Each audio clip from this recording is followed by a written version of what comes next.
દર મંગળવારે કરો ને તો ઘણો ફાયદો રહે.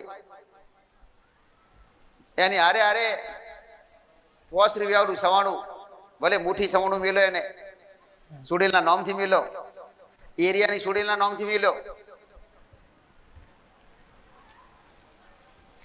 તે છતાંય એ એરિયાની સુડેલના નામથી તમને એને સવાણું મેલ્યું ને તે છતાં તમારા વિચાર હતા એવા ને એવો હોય, એમાં ફેર ના પડે, કોઈ ફરક ના પડે, તો પીંપળાવાળું હોય, પીંપળાવાળું દેવ એની સુડેલને મેલો. તમે જેટલા ગોગા મહારાજ જોણતા હોય ને એ દરેક ગોગાની જે છેલ્લી સુડેલ હોય ને એ સુડેલના નામથી મેલો.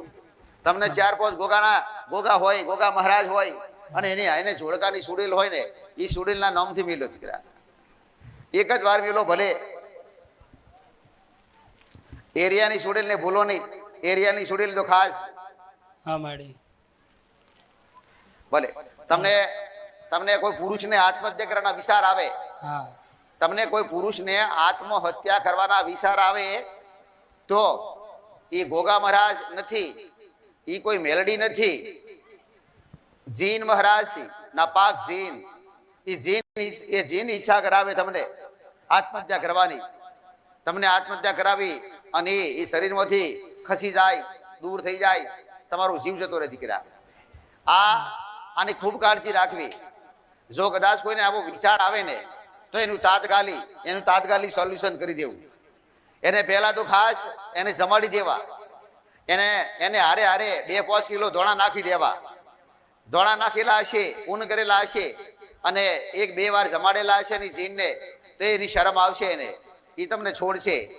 સોલ્યુશન બાકી, એનું સમાધાન ઓરિજિનલ જે તે હોય એ બાકી, પણ તમે એને જમાડશો ને એટલે ટાટા પડશે. તમારા વિચાર ખોટા ખરાબ તમને આત્મહત્યાના વિચાર નહીં કરાવે.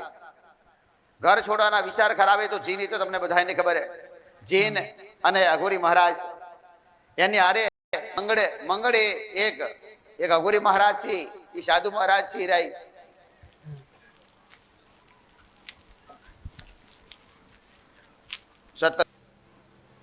એટલે લાગે જીન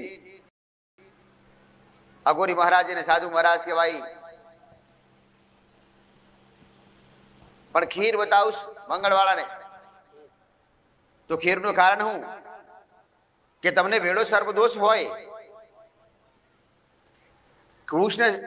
પુરુષને સર્પ લાગે, દોષ લાગે,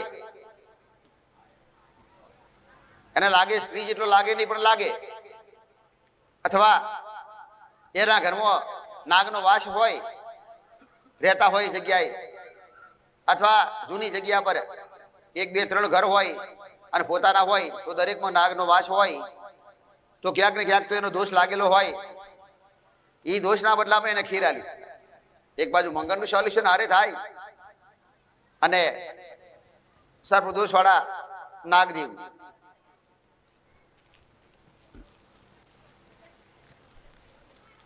સર્પદોષ સ્પેશિયલ કરવો ના પડે અને મંગળનું સોલ્યુશન સમાધાન કરો. જ્યારે 1-2-4 પોસથી વધારે કુંવાસી, નાની બાળકી હોય કે મોટી કુંવાસી હોય, પડે એને સંભાળી એને પૂન કરજો.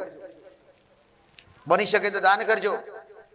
કોઈ પણ ઘરના ઓગણે કોઈ કુંવાસીને જમવા બોલાયેલી હોય, લે આમંત્રણ હોય ને, અને તમારા ઘરે તો એને સંભાળીને એને દાન કરવું યથાશક્તિ પ્રમાણે. એ તો બધાને ખબર હે.